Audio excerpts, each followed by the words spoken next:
For other searchers, a huge thing to consider when it comes to ran out of water, dehydration, overheating, heat stroke.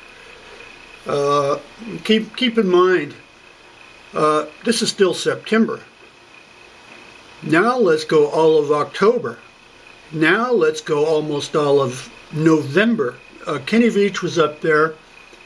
That during the day it's nice a lot of times during the day, and you have sun and everything. But keep in mind the altitude.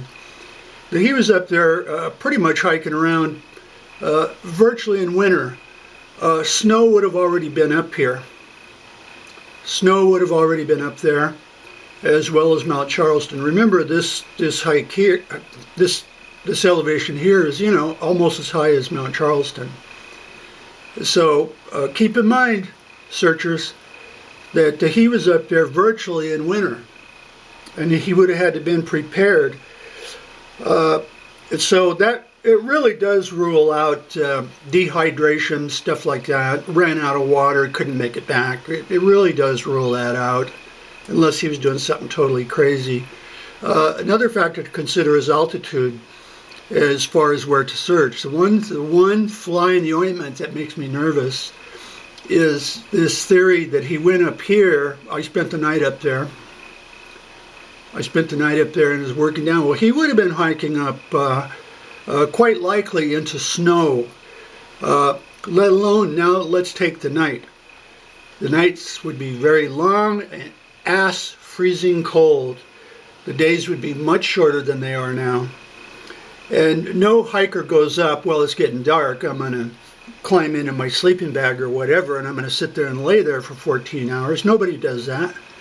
So it increases the odds that he possibly, you wake up, you're fitfully sleeping, and I'm going to work my way down. It's not like he didn't have lights, but he could have been hiking. If he was up here, he could have been hiking working his way down at night when he woke up, like midnight, freezing his ass off, and go, there's no way I'm sitting here for 7 more hours. So you do get up and you do hike at night.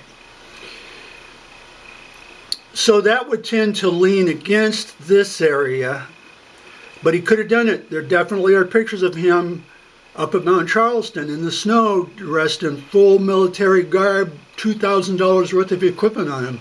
He could have done it. But the one thing nobody can do, I don't care how much equipment you have on you, you're not going to sit there at dark and climb in. Well, it's the end of the hiking and lay there for 14 hours. It's not going to happen. Nobody does it.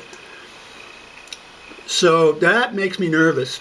So then that brings into the equation, okay, I'm going to go up here, I'm going to do this, I'm going to go to the north, and what if he stayed away from these higher elevations because of the cold? You get up there, the higher you get up, the colder it gets. So who knows? I don't know.